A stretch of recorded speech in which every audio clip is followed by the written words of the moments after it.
एक बार की बात है, एक छोटे से गांव में रामू नाम का एक चिड़ा अपने छोटे से घर में अपनी बीवी पिंकी के साथ रहता था। रामू का काम ये था कि वह रोज सुबह घर से निकलता और शाम को देर से घर लौटता ताकि वह ज्यादा से ज्यादा दाने कमा सके। रामू की बीवी पिंकी का काम ये था कि वह घर के सारे कामों को ठीक से करे, जैसे घोंसलों की मरम्मत करना, घर को साफ रखना और रामू के लिए खाना बनाना। वो दोनों ही अपने कामों को बड़ी ईमानदारी से करते और यही इनकी जिंदगी थी। लेकिन उन्हें कहाँ पता था कि बहुत जल्द उनकी पूरी जिंदगी बदलने वाली है। कुछ ही दिन बाद रामू की बीवी पिंकी रामू से कहती है, अरे आपको पता है, मुझे लगता है कि अब मैं अंडा देने वाली हूँ। ये सुनकर रामू की खुशी का ठिकाना नहीं रहता, क्योंकि अब उसके घर में एक नया बच्चा आने वाला था। रामू अपने सभी दोस्तों से इस बारे में बता देता है। ऐसे ही कुछ दिन बीत जाते हैं, लेकिन एक दिन कबूतर लक्की ये देखता है कि रामू समय से घर से निकला था, लेकिन आ बहुत जल्दी गया है। इसी वजह से लक्की ने पूछा, अरे रामू भाई, आज आप बड़ी जल्दी घर आ गए, कोई बात तो नहीं हुई? अरे नहीं लक्की भाई, ऐसी कोई बात नहीं है। दरअसल मेरी बीवी आज अंडा देने वाली है, इसीलिए मेरे पास बिल्कुल भी समय नहीं था, इसीलिए आज मैं जल्दी घर आ गया। अरे तब तो आपको जल्दी से घर पहुंचना चाहिए। जाइए जाइए। रामू जल्द से जल्द घर पहुंचने की कोशिश करता है। कुछ ही देर बाद जब वो अपने घर में घुसता है, तब उसने देखा कि पिंकी ने अंडा दे दिया था। ये देखो, यही है हमारा अंडा, लेकिन मुझे तो बहुत चिंता हो रही है। ये अंडा कितना छोटा है, इससे निकलने वाला बच्चा भी बहुत कमजोर होगा। अरे नहीं पिंकी, ऐसी कोई बात नहीं है। दरअसल कुछ अंडे छोटे ही होते हैं, लेकिन उनमें से निकलने वाले बच्चे बहुत सस्त होते हैं।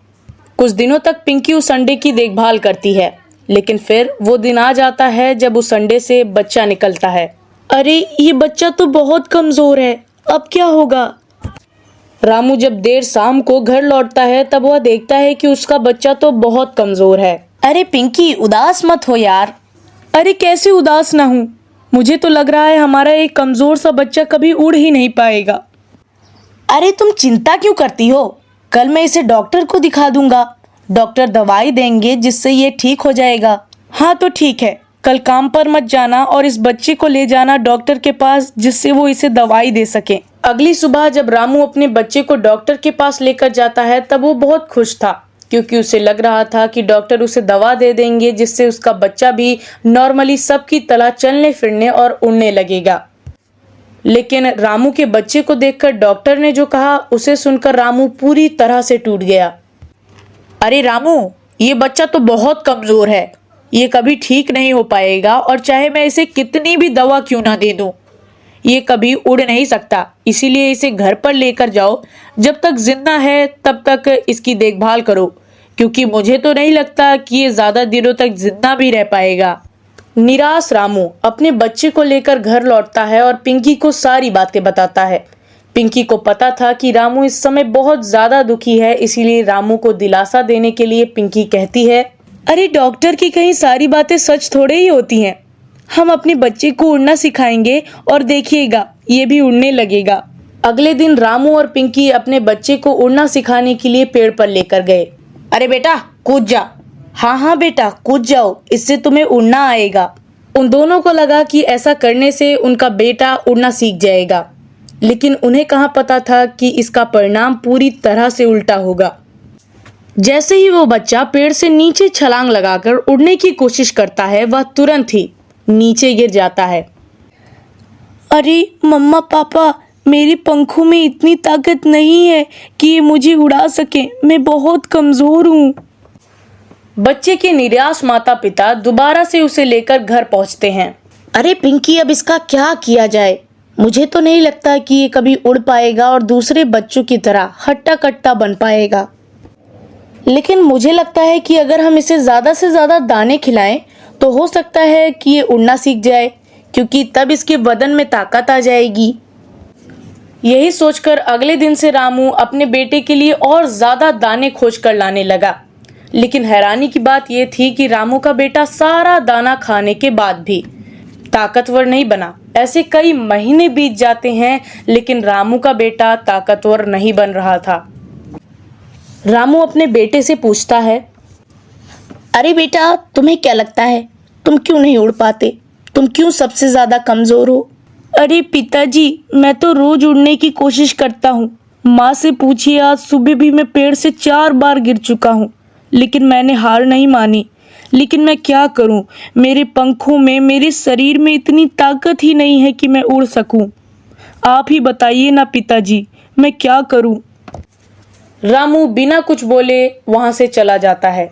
माँ देखिए ना, शायद पापा मुझसे गुस्सा हो गए हैं।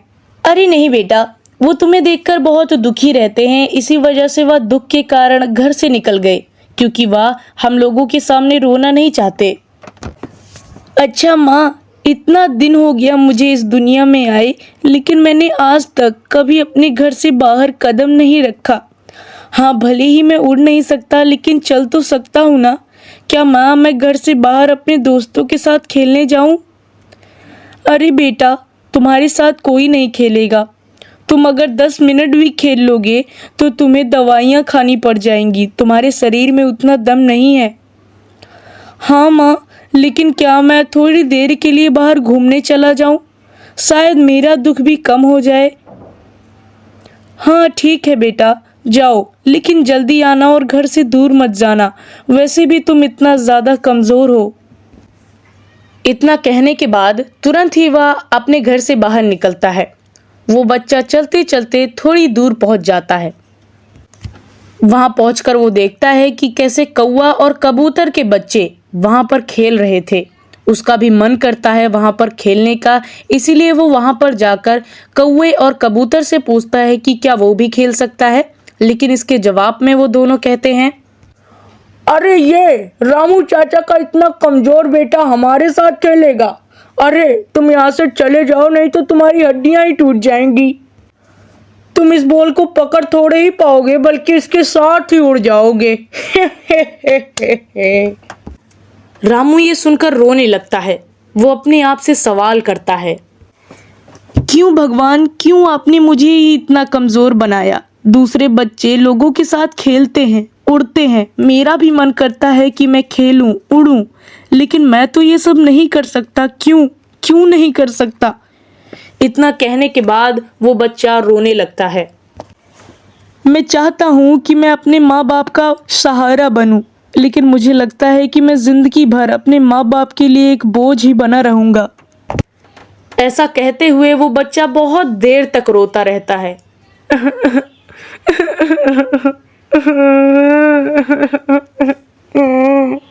इसी बीच सेब के पेड़ से उसके पास एक गोल्डन कलर का सेब गिरता है।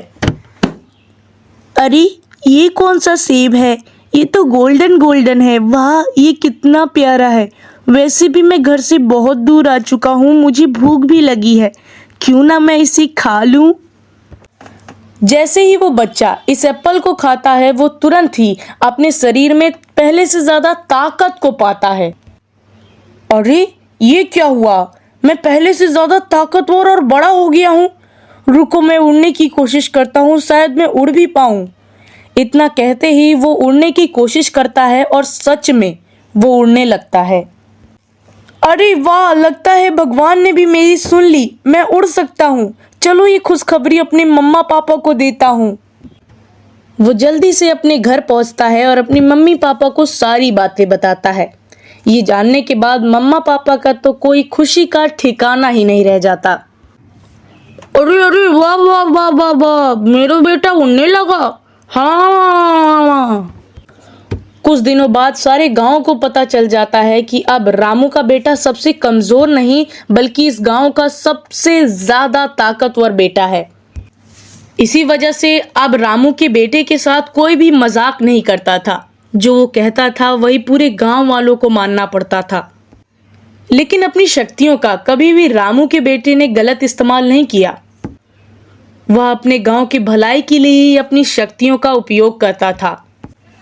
ऐसे कई दिन बीत गए और जंगल में एक सांप आया। गांव के बाकी सभी पक्षी डर गए।